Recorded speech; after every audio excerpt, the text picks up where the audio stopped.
Hi everyone, in this video I'll be going over how we can change repeating decimals to fractions. Okay, so I'll be going over how the step-by-step process of doing it, and then I'll go over an easier shortcut for those of you who will need something like this for competitions. So let's take into example something like 0.3 repeating.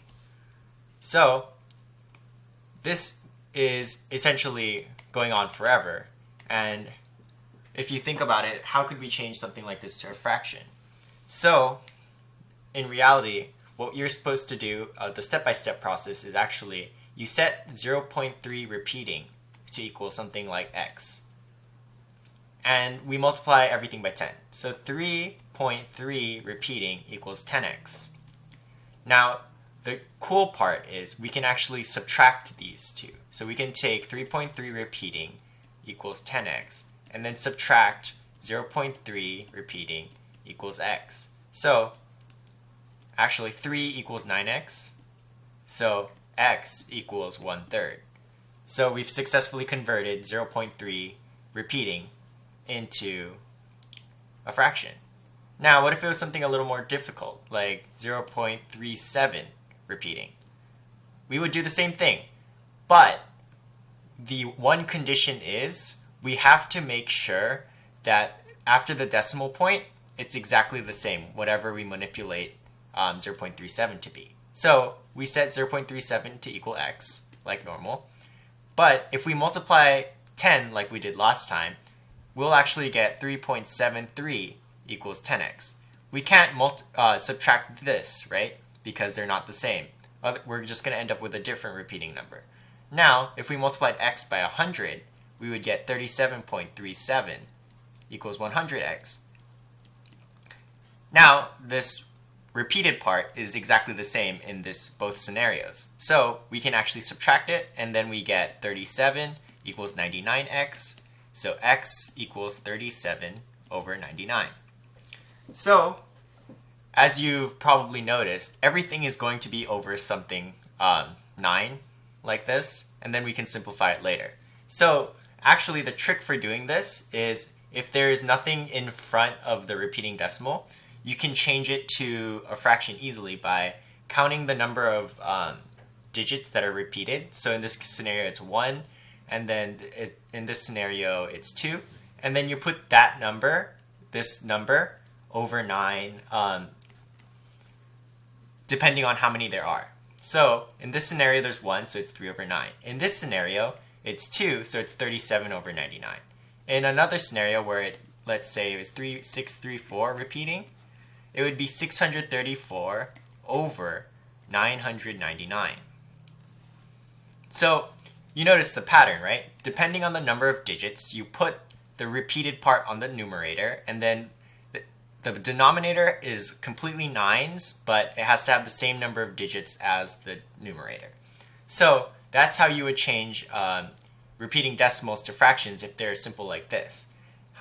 One other issue that we run into sometimes is something like this.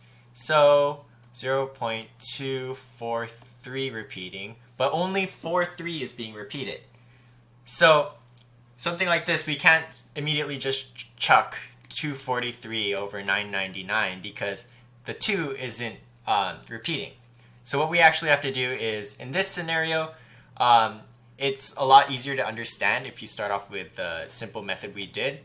So 0.243 equals x.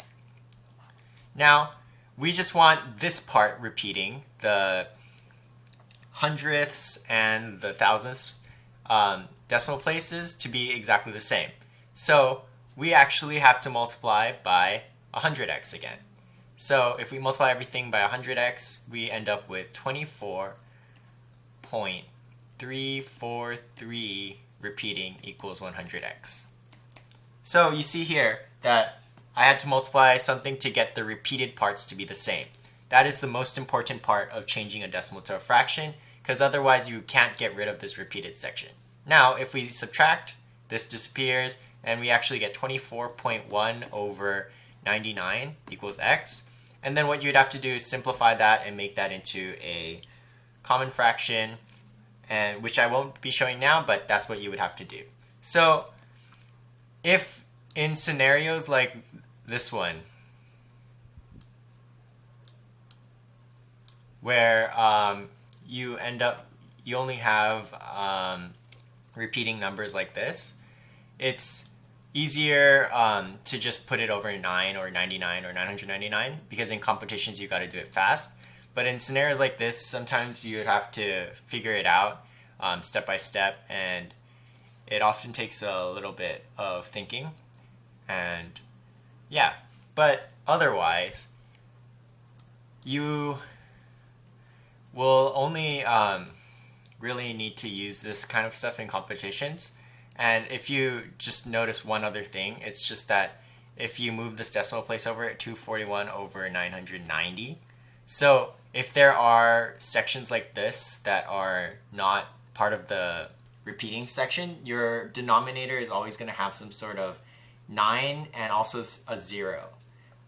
It depends on how many there are. It could be completely, it could be like 90 or 900, but just remember that to notice that if you're doing it right, you just need to figure out, is there a section that's not repeating? If there isn't, you should end up with only 9s, and if there is, you should end up with 9s and 0s. So anyway, that was the video on how to figure out how to change repeating decimals to fractions. Thank you for watching.